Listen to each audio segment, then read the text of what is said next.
Салом дӯстон, видеои имрӯзаро бо формати абзори бозиё ба хотир овардани лаҳзаҳои беҳтарини рақобатҳои гузашта пешкаши шумо мекунем. Бозиҳои хуб зиёд буданд, акнун ҳамаи онҳоро ба тартиб ба хотир меорем. Аз Премер-лигаи Англия оғоз мекунем. Ин аллакай ба анъана табдил ёфтааст. лайки қиматбоҳои худро гузошта бошед, мо сар мекунем. Моро бошад супер бозӣ интизор аст. Арсенал дар майдони худ Манчестер Юнайтедро пешвоз мегирад. Дар ин гуна рақобатҳо прогноз кардан мушкил аст, аммо агар бозии охирони онҳоро ба ёд дорем, бисёр ҳам сергол гузаштанд. Барои ҳамин прогнози ман дар ин бозӣ ҳардуи дастҳо гол мезананд ва ҳамчунин тотал болше 2.5. Шумо метавонед интихоби худро дар 1x намоед. Ин ширкат чандин сари сол мешавад ки кору фаъолият дорад ва беҳтарин шароитҳоро фароҳам меорад. Танҳо дар мо ва танҳо барои шумо промокод тайёр кардем бо номи AMG 0777 ки дар аввалин пардохтатон дар ҳисоби шумо то $100 бонус мегузарад. Ссилкаи бозӣ дар комментарияи ин видео. хетрики якуминро ҳам дар ин мавсими чемпионати Англия шоҳид шудем ки муаллифи он Сон Хин Мин аз Тоттенхем шуд. Дастаи ӯ дар сафар бо Бёрнли бозӣ дошт. Шогирдони Постекоглу бо нишон додани бозии хуб ва бо ҳисоби 5-2 дастболо шуданд. Постекоглу мегӯянд ки ӯ фақат тактикаи Гвардиоларо нусхабардорӣ мекунад ва онро дар бозиҳои дастаи худ мемонад.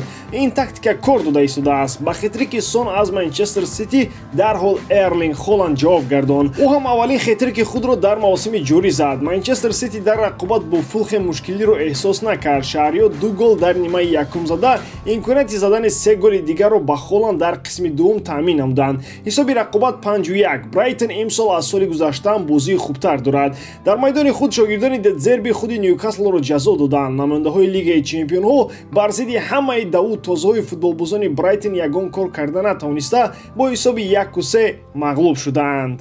Дар ин ҳафта ҳам шоҳиди шармандагии дастаи Челси шудем. Клуби шаҳри Лондон бо Ноттингем Форест бозӣ намуд ва сархам шуд. Бале, Ноттингем арзандаи пирӯзӣ набуд, чунки худи Джексон аз Челси дар танҳоӣ аз кулли Ноттингем имконияти бештари голзанӣ дошт. Чӣ илоҷ ки ӯ дарвозаро намебинад. Ягона голи Эланга ғалабаи Ноттингемро таъмин кард. Пирӯзии Форест медонед барои чӣ аҳамияти зиёд дошт. Челси ҳамаро мехарад. онҳое ки барои нафақахӯрон пастӣ мекунанд, Ноттингем мегирад. Дар бозии ин ду даста бозингарони нави Форест ба мисли Ола Айна, Гонсало Монтиел ва Энтони Эланга аз Мало Густо, Мадюека ва Михаил Мудрик бар инҳо ягон камӣ надоранд. Дар тарафи кабути Лондон то ҳол ғаму анду аст, хурсандӣ наомадааст.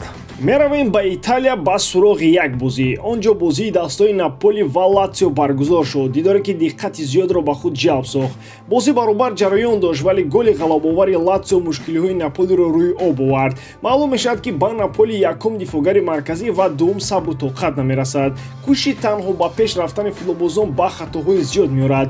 дар футбол ба ақибам пас додан дар баъзе мавридҳо лозиму зарур аст. дар ҳолати голи дуввуми Латсио, ниҳоятгари Наполи Пётр Зеленский тубро ва дарҳол паси рисдор дод. дар натиҷа тубрабоӣ дар маркази майдон ба голи ғалабовари римиҳо овард.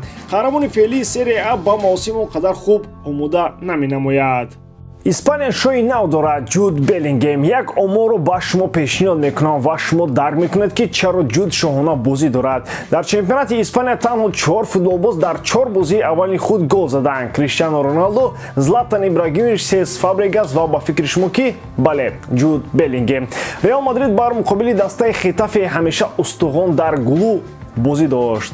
рақобат на ба нафи дастаи шоҳона оғоз шуд, вале шогирдони Анчелоти сараввал бар ивази голҳои Хосело ва Беллингем пирӯз шуданд. боис ба ёдоварист ки Хосело аввалин голашро бо пироҳанҳои Реал Мадрид зад.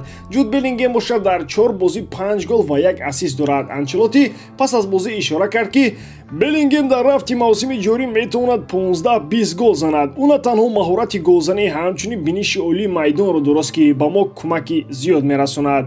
дар Фаронса ҳарчанд Монако мавсимро баъд ҳам оғоз карда бошад, тавонист дар доираи ин даври рақобатҳо дастболо шавад. Монегаско тавонистанд Лансро дар майдони худ бо ҳисоби 3-0 шикаст бидиҳанд. гап сари ҳисоби рақобат ва ғалаба намеравад. сухан дар бораи бозии Монегаско аст ки хеле зебо буд. аз бозиҳои бундеслига рақобати дастаҳои Боруссия Мюнхенгладбах ва Бавария Мюнхен диққати зиёдро дар ин давр ба худ ҷалб мекунанд. Боруссия М яке аз дастаҳои ноқулай барои Бавария аст, ки ҳамеша дар майдони худ рекордмайстерро шикаст медод, вале ин навбат тилисм шикаст. Бавария бо шарофати голҳои Сане ва Тел пирӯзӣ ба даст овард. Мюнхениҳо дар қисми якум гол сар дода, дар нимаи дуввум бо 2 голи худ ҷавоб гардонданд. Акнун меравем ба саёҳати биёбонҳои араб.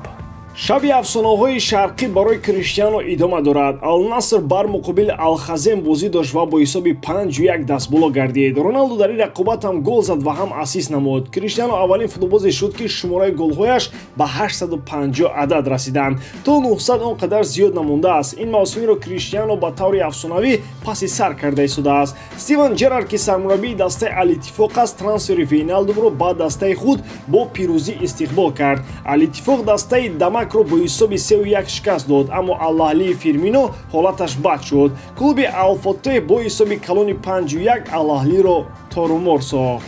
чунин буданд бозиҳои асосии шаби гузашта дар чемпионатҳои муқтадири аврупоӣ, ҳамчунин Арабистони Саудиро ҳам ёдрас шудем. Имрӯз чандин бозиҳои ҷолиби дигар моро интизорам пасон бошад.